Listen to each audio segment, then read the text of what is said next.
Good morning friend. Next video में अपने discuss की थी राइंडरपेस्ट नामक डिजीज़ के बारे में। ठीक है, तो अब अपने डिस्कस करते हैं फूड एंड माउथ नामक डिजीज़ के बारे में। ठीक है, तो आइए अपने शुरू करते हैं। तो सबसे पहले अपने पता होना चाहिए कि जो फूड एंड माउथ नामक जो डिजीज़ है उसका नाम फूड एंड माउथ नामक डिजीज़ ही क्यों है। ठीक है, तो आइए अपने इसी बात के बारे में चर्चा करते हैं।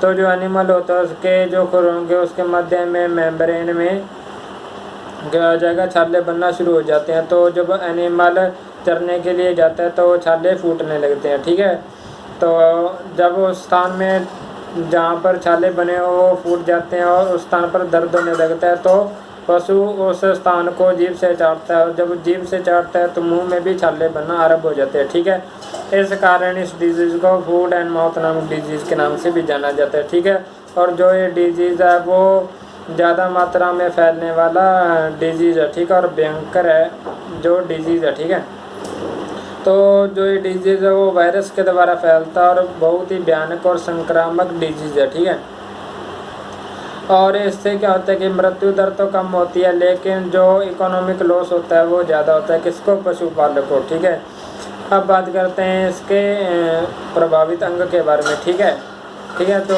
जो एनिमल होता है उसके जो खुर होंगे उसके जो खुर के मध्य की मेम्ब्रेन होती है उसमें छाले बनना आरंभ हो जाते हैं। ठीक है, छाले बनने से चरने लग जाता है तो पशु छाले फूटते हैं। उसके बाद में मुंह में भी छाले बनते हैं। ठीक है, मुंह में छाले बनने पर यदि पशु मुंह हिलाता है तो छाले फूटते हैं और छाले फूटने के पश्चात चिपचिपाहट की ध्वनि सुनाई देती है और मुंह से पशु पानी की तरह जो द्रव्य पदार्थ यानी कि लार घेरने लगता है। ठीक है, और जो पैर में छाले बने हुए हैं उसमें क्या होता है कि यदि मक्खी का संक्रमण हो जाए, मक्खी बैठने लग जाए उस छाले फूटे हुए स्थान पर तो क्या उस स्थान पर कीड़े पड़ने लग जाते हैं। ठीक है, जब कीड़े पड़ने लग जाते हैं, ठीक है, कहाँ पर?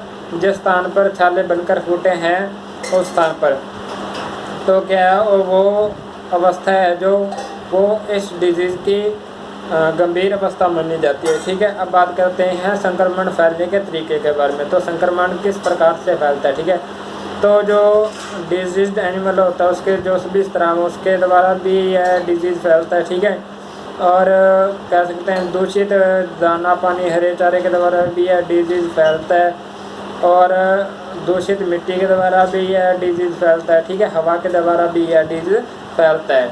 अब बात करते हैं इसके जो रोगवाहक उसके बारे में। ठीक है, तो जो ये डिजीज़ है उसके जो 7 प्रजातियाँ वायरस उसके द्वारा ये डिजीज़ फैलाया जाता है। कौन कौन से मैं उसके बारे में आपको बताता हूँ।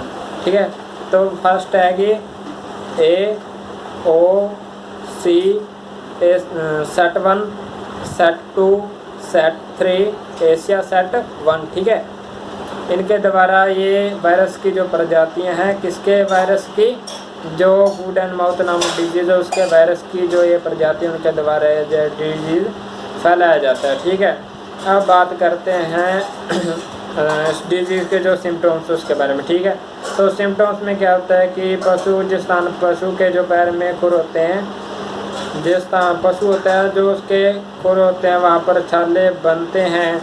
छाले बनने पर यदि पशु खड़ा होता है या पशु चरने के लिए जाता है तो छाले फूटते हैं और छाले फूटने पर क्या पशु के पैर में दर्द होता है जिससे पशु लंगड़ा कर चलता है। ठीक है, दुग्ध उत्पादन में कमी हो जाती है। ठीक है, और क्या है जो पशु के कह सकते हैं जो फिजिकल स्टेज है वो क्या है असामान्य हो जाती है। ठीक है, अननॉर्मल हो जाती हैं और कह सकते हैं कि जो मुंह में छाले बनते हैं वहाँ पर चिपचिपाहट की जो ध्वनि है वो सुनाई देती है। अब बात करते हैं इसके ट्रीटमेंट के बारे में। ट्रीटमेंट में क्या करते हैं कि पोटाश और अपने कह सकते हैं जो फिटकरी का घोल है उसके द्वारा पशु के जिस स्थान पर छाले बने उसको धोकर उस स्थान पर क्या करते हैं कि बोरिक एसिड या अपने 1 भाग सुहागा का लेकर उसको ग्लिसरीन शीरा या शहद से में घोलकर उसका दिन में 2 से 3 बार लेप करना चाहिए। ठीक है,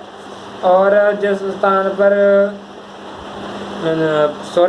जो पैर में छाले बनते हैं उसके लिए क्या करना चाहिए, जो कॉपर सल्फेट या आपने कह सकते हैं कि लाल दवा है यानी कि कॉपर सल्फेट यानी कि CuSO4 और लाल दवा यानी कि KMnO4 को काले मतलब कि प्रयोग करना चाहिए, ठीक है, पैरों में। और यदि पैरों में कीड़े पड़ गए हों, ठीक है, तो उस स्थान पर क्या करना चाहिए कि तारपीन के तेल का मुंह बनाकर उसका यूज करना चाहिए, ठीक है। अब बात करते हैं इस रोग के बचाव के लिए, ठीक है। तो रोग से बचाव करने के लिए क्या करना चाहिए कि समय समय पर टीकाकरण कराना चाहिए, ठीक है। यानी कि दिसंबर और जून और दिसंबर माह में क्या करना चाहिए कि एनिमल होता है उसमें टीकाकरण करा देना चाहिए, ठीक है। और जो रोगी पशु होता है उसको स्वस्थ पशु से दूर रखना चाहिए, ठीक है। और जहाँ पर पशु रहते हैं उनको जहाँ पर पशु रहते हैं वो स्थान साफ सुथरा होना चाहिए, ठीक है। रोगी पशु होता है या मृत पशु होता है उसको ज़मीन में गहरा गाड़ देना चाहिए, ठीक है। रोगी पशु के मरने के पश्चात जो मृत पशु होता है उसको गहरा ज़मीन में गाड़ देना चाहिए, ठीक है। और नियमित जिस स्थान पर पशु रहते हैं उनकी सफाई करनी चाहिए, ठीक है। अब तक के लिए इतने, नेक्स्ट वीडियो में किसी और डिजीज़ के बारे में जानकारी प्राप्त करते हैं कि, ठीक है। अब तक के लिए इतने, धन्यवाद।